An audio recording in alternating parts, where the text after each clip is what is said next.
जय श्री राम। सभी संत कल्याण वाणी चैनल के श्रोताओं का मेरे संत कल्याण वाणी चैनल में हार्दिक स्वागत है।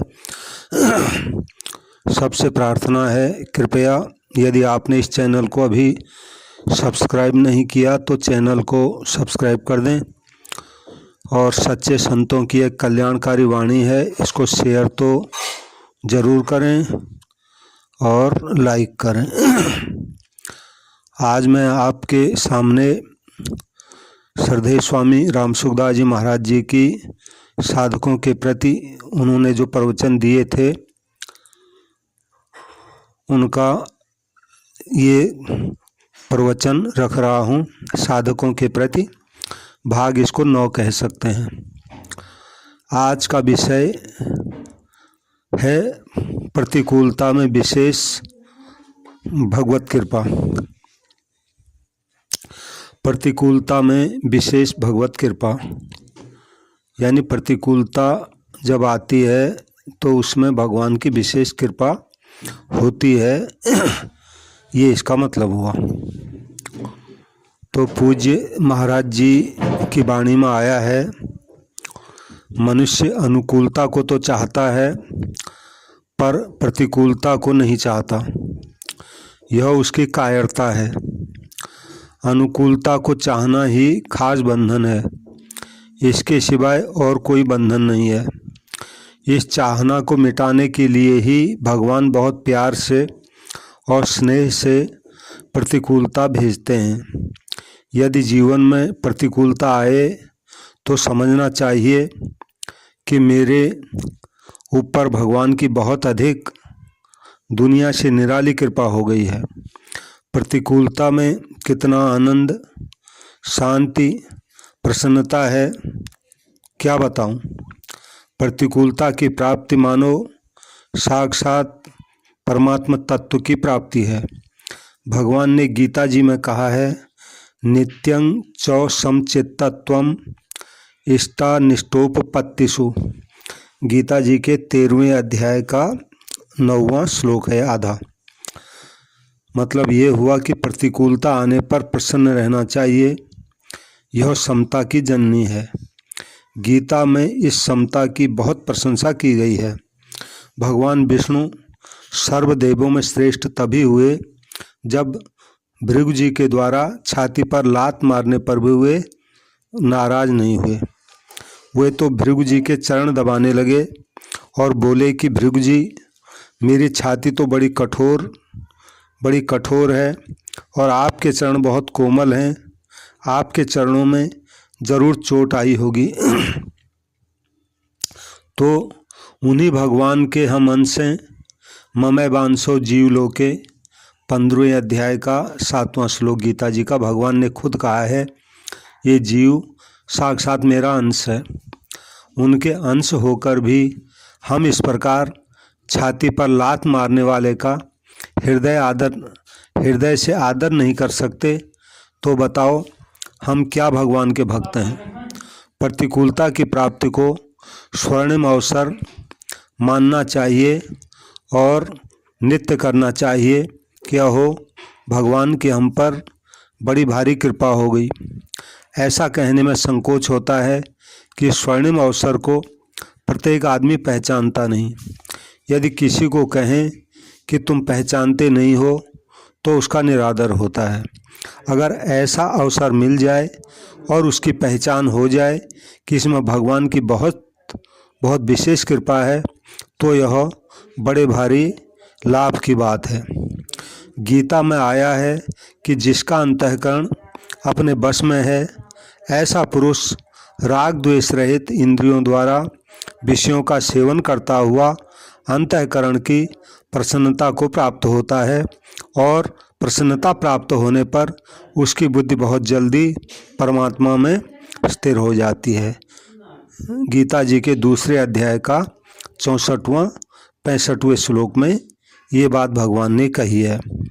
जो प्रतिकूल से प्रतिकूल परिस्थिति में प्रसन्न है, उसकी बुद्धि परमात्मा में बहुत जल्दी स्थिर होगी। कारण कि प्रतिकूलता में होने वाली प्रसन्नता समता की माता यानी जननी है।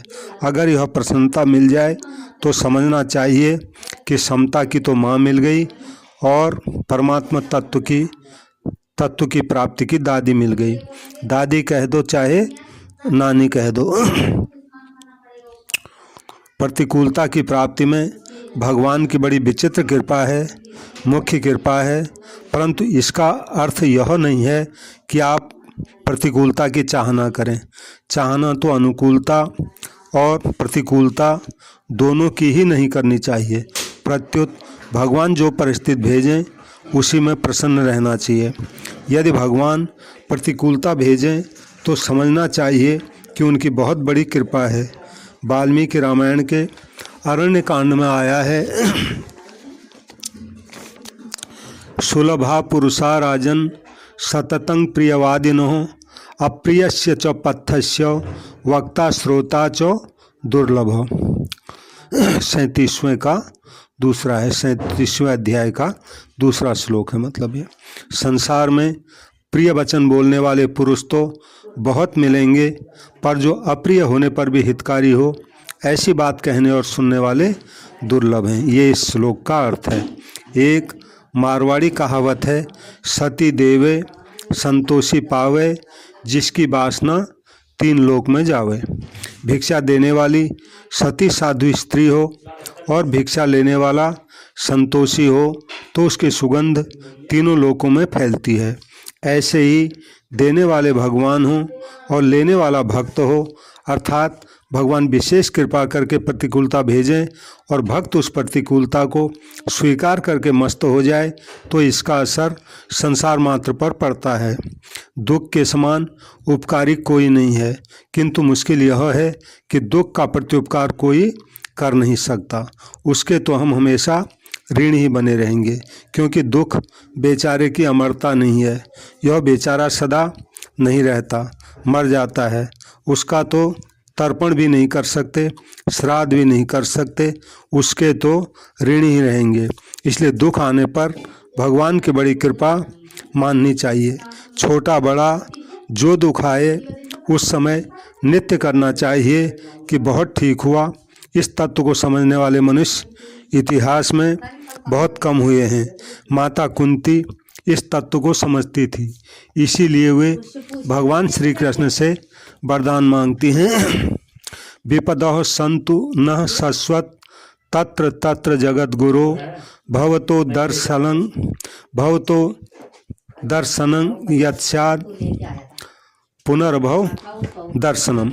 विपदः सन्तु न शश्वत तत्र तत्र जगत गुरो भवतो दर्शनं यत्स्यात् पुनर्भव दर्शनम।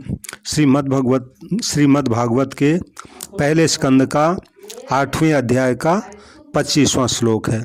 इसका अर्थ है, हे जगत गुरु, हमारे जीवन में सर्वदा पद पद पर विपत्तियां आती रहें, जिससे हमें पुनः संसार की प्राप्ति न कराने वाले आपके दुर्लभ दर्शन मिलते रहें। ये कुंती माता ने भगवान श्री कृष्ण से वरदान मांगा था। माता कुंती विपत्ति को अपना प्यारा संबंधी समझती हैं, क्योंकि इससे भगवान के दर्शन मिलते हैं। अतः विपत्ति भगवत दर्शन की माता हुई कि नहीं हुई, इसलिए दुख आना मनुष्य के लिए बहुत आनंद की बात है। दुख में प्रसन्न होना बहुत ऊंचा साधन है, इसके समान और कोई साधन नहीं है। यदि साधक परमात्मा तत्व की प्राप्ति चाहे तो वह सुख दुख से ऊंचा उड़ जाए। सुखे दुखे समय कृत्वा, दूसरे अध्याय का 38वां श्लोक गीता जी का। सुख की चाहना करते हैं पर सुख मिलता नहीं, और दुख की चाहना नहीं करते पर दुख मिल जाता है। अतः दुख की चाहना करने से दुख नहीं मिलता, प्रत्युत यह तो भगवान की कृपा से ही मिलता है। सुख में हमारी सम्मति रहती है पर दुख में हमारी सम्मति नहीं रहती। जिसमें हमारी सम्मति रुचि रहती है वह चीज़ अशुद्ध हो जाती है। जिसमें हमारी सम्मति रुचि नहीं है वह चीज़ केवल भगवान की शुद्ध कृपा से मिलती है। जो हमारे साथ द्वेष रखता है, हमें दुख देता है, उसका उपकार हम नहीं कर सकते, क्योंकि वह हमारा उपकार स्वीकार नहीं करेगा। वह तो हमें दुखी करके ही प्रसन्न हो जाता है।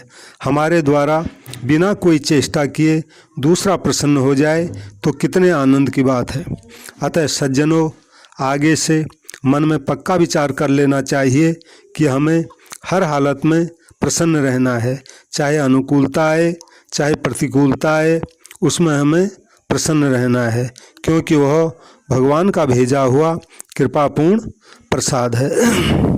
अतः सज्जनों, आगे से मन में पक्का विचार कर लेना चाहिए कि हमें हर हालत में प्रसन्न रहना है। चाहे अनुकूलता आए चाहे प्रतिकूलता आए, उसमें हमें प्रसन्न रहना है, क्योंकि यह भगवान का भेजा हुआ कृपापूर्ण प्रसाद है। तो यह प्रवचन पूज्य महाराज जी का विशेष प्रवचन मुझे लग रहा है। जय श्री राम, जय श्री राम, जय श्री राम। सबको मेरा नमस्कार, सबको प्रणाम।